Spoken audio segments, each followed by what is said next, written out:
Antes, assim, antes da gente completar a Se maioridade. separar. A gente vai mudando a cabeça, né? Porque É. você vê que não tem sentido, tipo, provocar mais. Exato. Agora, você estava falando que você começou a se interessar pelo mercado financeiro e tal. Por onde foi? Em que momento você leu um livro? Você viu uma. O que foi que aconteceu que você falou, opa, posso empregar minha inteligência aqui? Olha, a primeira recordação que eu tenho falando sobre dinheiro especificamente, na verdade não é minha em si, é minha avó me contando. Minha avó por parte de mãe.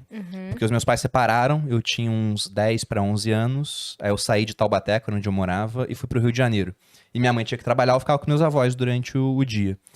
E mais ou menos nessa época, o câmbio que nós tínhamos no Brasil era de R$ 1 igual a $1.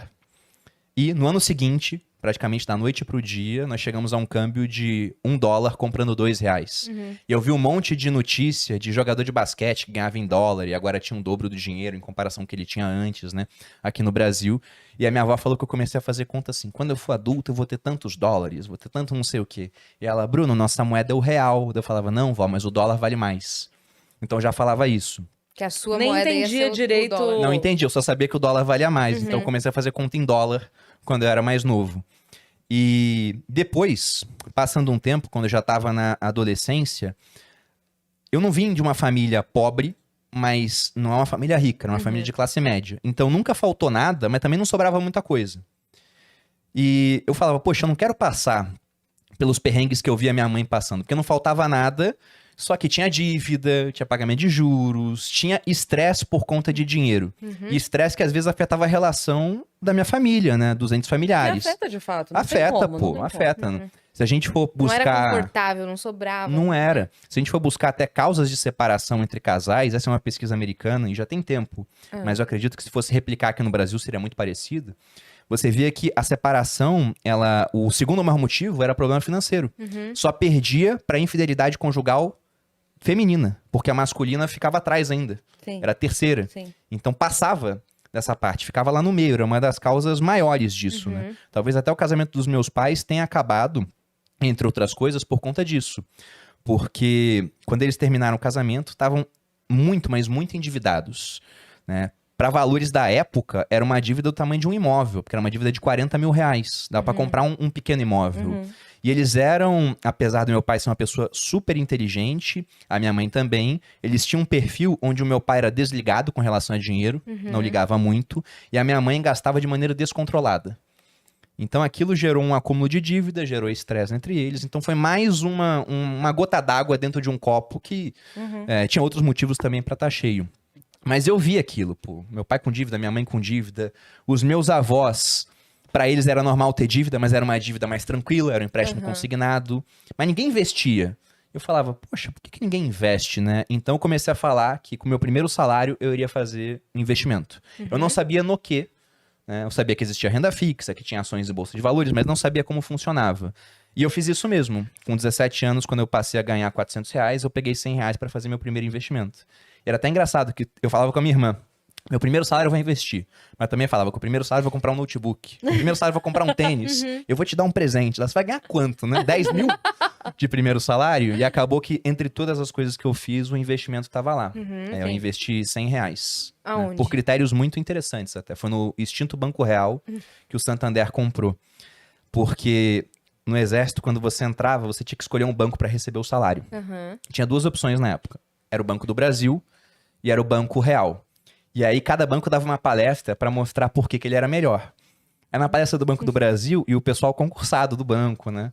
Senhora, senhora. Na palestra do Banco Real e um gerente lá que trouxe umas 10 modelos e falou, quem quiser abrir conta, é só falar com essas moças aqui, e todas lindas, né? E eu com 17 anos pensando, eu acho que o Banco Real é melhor no final das contas. Aí fui abrir a conta no Banco Real e depois eu fui ver no que eu posso investir com R$ 100. E só tinha uma opção disponível na época. Hoje em dia tem muito mais opção. Você consegue investir com menos do que isso e com um leque muito maior.